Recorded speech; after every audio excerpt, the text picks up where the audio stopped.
لا أقسم بيوم القيامة ولا أقسم بالنفس اللوامة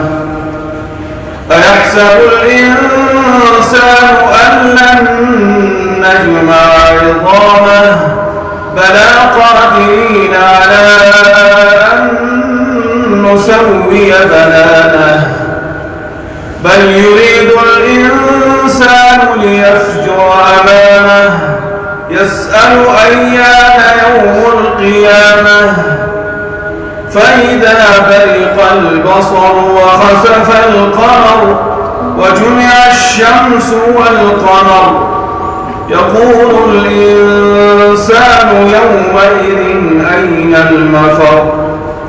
كلا لا وزر إلى ربك يومئذ المستقر